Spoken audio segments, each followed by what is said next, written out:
కొనేటప్పుడు అది hallmark gold అవునో కాదో చెక్ చేసుకోమని చెబుతుంటారు. ఏమిటి హాల్మార్క్? ఆ ప్రమాణాన్ని ఎవరు సర్టిఫై చేస్తారు? బేసిక్‌గా ఈ హాల్ మార్క్ అనేది అంటే క్వాలిటీ స్పెసిఫికేషన్ అండి. అంటే కొంతకాలం కింద చూస్తే 10 ఇయర్స్ 20 ఇయర్స్ బ్యాక్ కనుక వెళ్తే ఎంత దుర్మార్గంగా మోసాలు చేశారంటే కొంతమంది, అందరూ కాదు, కొంతమంది జ్యువెలర్స్ 50% కల్తీ కలిపిన వాళ్ళు ఉన్నారు, 60% కల్తీ కలిపిన వాళ్ళు ఉన్నారు, 20% కల్తీ కలిపిన వాళ్ళు ఉన్నారు. సో ఇవి bureau of Indian standards BIS చూసేది. ఆ కాలంలో ISI అనేవాళ్ళు చూసేవాళ్ళు. కానీ ఎంత చేసినా కానీ కంట్రోల్లోకి రాలేదు ఇది. కాబట్టి గవర్నమెంట్ ఏం చేసిందంటే రీసెంట్గా ఈ హాల్ మార్క్ కంపల్సరీ చేసింది, మ్యాండేటరీ చేసింది. నువ్వు బంగారం ఆర్నమెంట్ అమ్ముతున్నావా, హాల్ మార్క్ మార్కింగ్ అనేది కంపల్సరీ ఉండాలి, hall mark certification is a mandatory అని చెప్పి గవర్నమెంట్ చెప్పింది. అది 2 సార్లు ఎక్స్టెండ్ అయ్యి June 15th నుండి అది మ్యాండేటరీ అయింది, ఇప్పుడు కంపల్సరీ అయిపోయింది ఇప్పుడు. కాబట్టి ఈ హాల్ మార్క్లో ఏంటంటే ఇప్పుడు BIS bureau of Indian standards అంటే గవర్నమెంట్ ఇది ఇన్స్టిట్యూషను. సో వాళ్ళు మానిటర్ చేస్తుంటారు ఈ ప్యూరిటీని. సో వాళ్ళు ఏంటంటే కొంతమందికి హాల్ మార్క్ టెస్టింగ్ సెంటర్స్కి పర్మిషన్లు ఇచ్చున్నారు. సో మనం ఆ సెంటర్లో బంగారం వీళ్ళు తయారు చేసిన వాళ్ళు జ్యువెలరీ ఏం చేస్తారంటే ఆర్నమెంట్ తయారు చేశాక వాళ్ళకి ప్యూరిటీ కోసం టెస్టింగ్కి ఇస్తారు. ఇస్తే వాళ్ళు టెస్ట్ చేసి ప్యూరిటీ అనేది వాళ్ళు దాని మీద అంటే సర్టిఫికేషన్ చేసి ఇస్తారు. ఈవెన్ చిన్న బంగారం అంటే ఒక లెట్సే చిన్నది ఒక 5 గ్రాములు 3 గ్రాములు 2 గ్రాములది ఉన్నా కానీ ఆ చిన్నదానిలో ఉన్న ప్లేస్లో కూడా చిన్న ఫాంట్లో వాళ్ళు ప్రింట్ వేస్తారు, ఈ హాల్ మార్క్ రిలేటెడ్ ప్రింట్ వేస్తారు. సో దాన్ని బట్టి చూసి అర్థమైంది. మీకు నేకడ్ ఐస్తో కనపడకపోవచ్చు, కనపడినప్పుడు మనం భూతద్దంతో కూడా ఇన్వెస్టర్గా మనము ఒక మదుపుదారుగా భూతద్దంలో పెట్టి చూస్తే మనకు అన్నీ కనపడతాయి.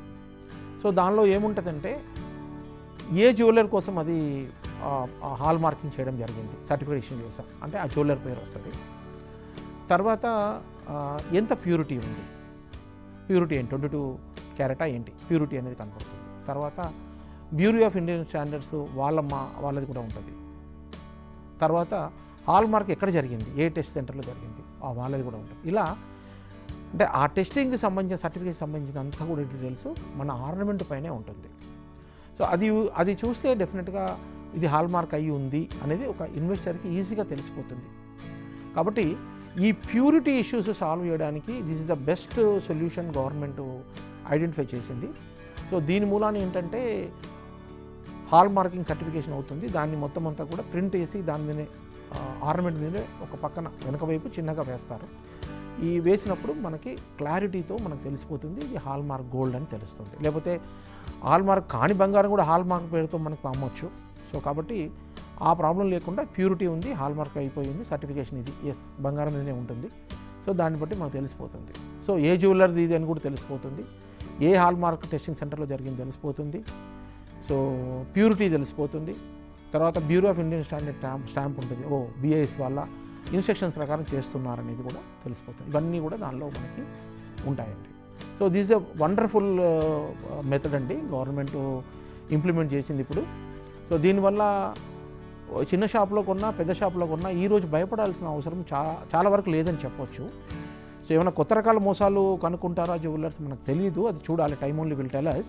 బట్ ఇప్పుడున్న ఈ సొల్యూషన్ అయితే 99.99% ప్రాబ్లమ్స్కి అంటే క్వాలిటీ ఇష్యూస్కి చెక్ పెట్టినట్టు అవుతుంది అని మనం అనుకోవచ్చు. కాబట్టి ఈ హాల్ మార్క్ తీసుకురావడం అనేది చాలా మంచిదండి. హాల్ మార్క్ కూడా ఫేక్ ఉంటుంది. అటువంటప్పుడు ఎవరిని నమ్మాలి, ఎవరిని అనుమానించాలి? బంగారం నాణ్యతను నిర్ధారించే అధికారిక వ్యవస్థ ఏదైనా ఉందా? అంటే ఫస్ట్ నేనేం చెప్తానంటే ఇది చాలా ఇంపార్టెంట్ అండి. యాక్చువల్గా కైండ్లీ అందరు కూడా ప్రతి మదుపుదారుడు తెలుసుకోవాల్సిన విషయం అండి. హాల్ మార్క్ అనేది టెస్టింగ్ సెంటర్ ఉంది, సర్టిఫికేషన్ చేశారు, ఓకే అది జెన్యున్ హాల్ మార్క్ సెంటరే, అంతా బాగానే ఉంది, ఆ సర్టిఫికేషన్ ఉంది చూసాం. కానీ సర్టిఫికేషను హాల్ మార్క్లో కేవలం స్కిన్ మాత్రమే టెస్ట్ చేసి ఇవ్వగలుగుతుందండి. బంగారం స్కిన్ అంటే ఒక ఆర్నమెంట్ ఉంటే ఆర్నమెంట్ పైన ఒక స్కిన్ అంటే ఒక సర్టెన్ డెప్త్ వరకే టెస్ట్ చేయగలుగుతుందండి. ఆ డెప్త్ లోపల ఇంకేదైనా కలిసి ఉంటే ఈవెన్ హాల్ మార్క్ కూడా బయటపడుతుంది అది. So let us clearly note it అండి. సో ఆ స్కిన్ పై వరకే మీకు కొంత లెవెల్ వరకే మీకు ప్యూరిటీ ఉందా లేదా తెలుస్తుంది. కొంత మోసగాళ్ళు ఆ డెప్త్ దాటి లోపల ఇంకేదైనా పెట్టారనుకోండి, మనం పట్టుకోవడం చాలా కష్టం అండి. కాబట్టి దీనికి ఏంటంటే 2 రకాలుగా మనం హ్యాండిల్ చేయాలి. ఒకటి, మీకు తెలిసిన ఒక నమ్మకస్తుడైన ఒక దుకాణందారుని మీరు తీసుకోండి, ఆయన దగ్గర బంగారం కొనండి, అమ్మండి. ఎందుకంటే ఈ నమ్మకం అనేది చాలా చాలా ముఖ్యం. ఇప్పుడు జ్యువెలరీ బిజినెస్లో చూస్తే నేను కొనే అతనైతే ఆల్మోస్ట్ 150 సంవత్సరాల నుండి హ్యాండిల్ చేస్తున్నాడు. వాళ్ళ తాత ముత్తాతలు కూడా బంగారము అమ్ముతూ ఉన్నారు, జ్యువెలరీ షాప్ ఉంది వాళ్ళకి. సో కాబట్టి there are n number of jewellers. అందులో మంచి వాళ్ళు ఎవరు, వాళ్ళ మార్జిన్ వాళ్ళు పెట్టుకోవడం న్యాయం అండి. అది వాళ్ళు 3%, 5%, 10% ఎంత మార్జిన్ అడుగుతారో వాళ్ళు తీసుకోవచ్చండి. కానీ మోసాలు చేయడం అనేది మంచిది కాదు, అది కరెక్ట్ కాదు. కాబట్టి మంచి జ్యువెలర్ ఎవరు, చాలా పెద్ద జ్యువెలరా లేకపోతే మీడియం సైజ్ జ్యువెలరా చిన్న జ్యువెలరా అనేది క్వశ్చన్ కాదు ఇక్కడ. అది నిజంగా ఆ వ్యక్తి యొక్క వ్యక్తిత్వం ఎట్లాంటిది, ఆ వ్యక్తి కొంచెం ధర్మంగా వ్యాపారం చేస్తాడా లేదా, ఈ మోసాలకు ఇట్లాంటి వాటికి తావు లేకుండా ఉంటాడా లేదా ఏమైనా కంప్లైంట్లు వచ్చాయా అనేది మనకు కొంత మన అబ్జర్వేషన్ అనేది ఉండాలండి. సో అట్లాంటి పరిచయం ఉన్న ఒక వ్యక్తి దగ్గర ఒక దుకాణంలో బంగారం మనం కొనడము, ఆర్నమెంట్ అయినా ఏదైనా కొనడం మంచిదండి. ఎందుకంటే ఆ డెప్త్ పొయ్యి చూడాలంటే బంగారం కరిగిస్తే కానీ లేదా ఒక ముక్క కట్ చేసి తీస్తే కానీ మీకు తెలియదండి అది ప్యూరిటీ ఏంటనేది. కాబట్టి మనము హాల్ మార్కింగ్ అంటున్నాం కానీ హాల్ మార్కింగ్ 100% సొల్యూషన్ కాదండి. స్కిన్ వరకే అది వెరిఫై చేస్తుంది. ఇంకా డెప్త్ కావాలంటే మాత్రము మనం డెఫినెట్గా కరిగించాల్సిందే, కరిగిస్తే కానీ బయటపడేటప్పుడు. సో కాబట్టి కంపల్సరీ ఒక మంచి దుకాణదారు దగ్గరికి మనము వెళ్ళడము అడ్వైజబుల్ అండి. సో మనకి నమ్మకమైన దుకాణందారునే చాలా చాలా ముఖ్యం. ఈ 2 ఉండాలి, హాల్ మార్కింగ్ ఉండాలి, ఒక దుకాణందారు ఉండాలి.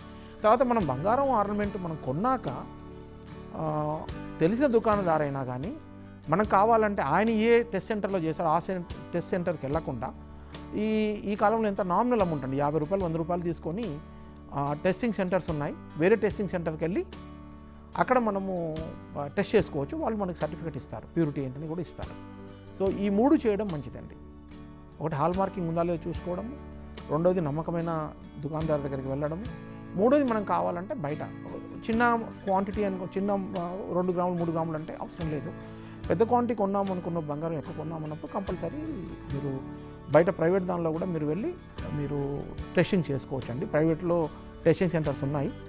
సో వాళ్ళు మీకు వెంటనే మీకు చెప్పేస్తారు. దే చార్జ్ నామినల్ అమౌంట్ అండి, 50 రూపాయలు 100 రూపాయలు అంతే, అంత మించి ఉండదండి. సో కాబట్టి అట్లాంటివి టెస్టింగ్ సెంటర్లో వేరే టెస్టింగ్ సెంటర్లోకి వెళ్ళి మళ్ళీ చెక్ చేయించుకోవడం మంచిదండి.